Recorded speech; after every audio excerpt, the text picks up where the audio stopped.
ऊसाला 3,500 रुपये भाव मिळावा यासाठी 6 दिवसांपासून उपोषण सुरू आहे। शेतकरी नेते समाधान फाटे यांचा आजपासून पाणी बंदचा देखील निर्णय आहे। आजपासून औषधोपचार आणि पाणी बंद करण्याचा निर्णय त्यांनी घेतलाय।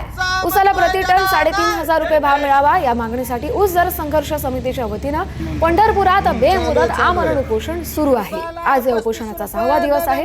शेतकरी नेते समाधान फाटे यांनी आजपासून औषधोपचार आणि पाणी बंद करण्याचाही निर्णय घेतलाय। त्यामुळे त्यांची तब्येत आता खालावत चालली आहे। मात्र अजूनही निर्णय जाहीर झाला नसल्यानं शेतकरी संतप्त झालेत। पालकमंत्र्यांना जिल्ह्यात फोडाफोडीचं राजकारण करता येतं, मात्र ऊस दरासाठी निर्णय घेता येत नाही असा आरोप यावेळी शेतकरी नेते समाधान फाटे यांनी केलाय। सोलापूर जिल्ह्यामध्ये सर्वाधिक जास्त साखर कारखाने आहेत। आपण एकंदरीत बघितलं तर गेली 6 दिवसापासून ऊस दर संघर्ष समितीच्या वतीने बेमुदत आमरण उपोषण आता वाखरीच्या पालखी तळावर सुरू आहे। आपण एकंदरीत पाहिलं तर उपोषणाचा हा 6वा दिवस आहे। अनेक कारखान्यांनी जरी 3 ते 4 कारखान्यांनी दर जाहीर केला आहे, परंतु जवळपास सोलापूर जिल्ह्यामध्ये जे अनेक कारखाने आहेत त्यांनी दर जाहीर केला नाही। माझ्याबरोबर शेतकरी संघटनेचे जे समाधान फाटे आहेत की जे आज उपोषणाला बसले, त्यांच्याकडून आपण जाणून घ्यावं। काय सांगाल की आज कितवा दिवस आहे? आज 6वा दिवस आहे।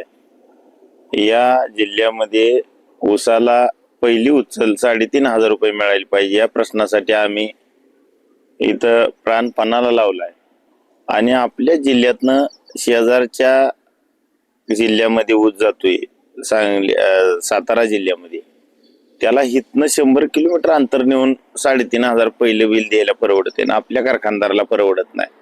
म्हणजे इतके आपले कारखानदार सोलापूर जिल्ह्यातली लोकांना लुटतायत। मंगळवेढ्यातनं ऊस कर्नाटकला गेला तर तिथं 3,500 रुपये दर मिळतोय।